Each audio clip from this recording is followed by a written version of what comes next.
Two people are offered a cigarette. The first one says, "No thanks, I am trying to quit." The second one says, "No thanks, I am not a smoker." Some may result two completely different realities, and the gap between those two responses is the difference between a habit that fades in 3 weeks and one that lasts a lifetime. Here is what separates them, and why it changes everything about how you build any habit at all. When we talk about changing our habits, we're almost always talking about one of 3 levels. Picture them like layers of an onion. The outer layer is outcomes. What you want to get: lose weight, write a book, win a championship. Most goals live here. The middle layer is process, what you actually do: going to the gym, decluttering your desk, developing a morning routine. Most habits live here. And then there is the deepest layer, the one almost nobody talks about: identity. What you believe about yourself, your worldview, your self-image, the quiet, invisible story you tell yourself about who you are. Here is the problem. Most people start from the outside in. They pick an outcome, design a process, and hope the behavior sticks.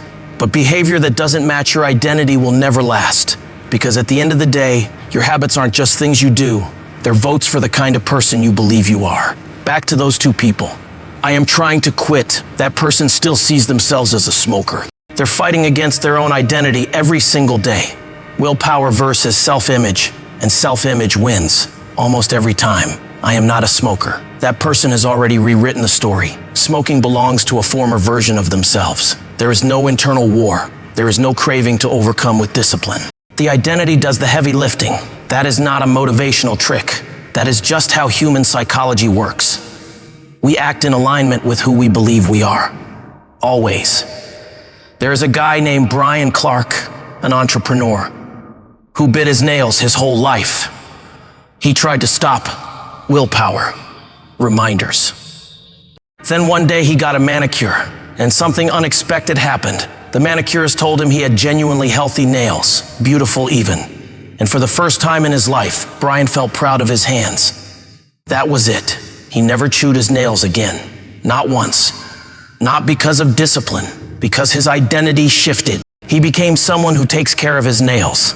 And once pride gets involved, once you see a habit as part of who you are, you will fight to protect it. That is the ultimate form of intrinsic motivation. Not "I want to do this," but "this is who I am." The 3 sentences that reframe everything here is the reframe I want you to sit with. The goal is not to read a book. The goal is to become a reader. The goal is not to run a marathon. The goal is to become a runner.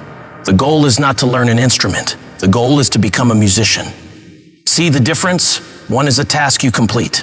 The other is a person you become, and once you are that person, the habit isn't effort anymore. It is just you. The dark side now. And this is the part people skip. Identity is a double-edged sword. The same force that makes good habits effortless can lock bad ones in place.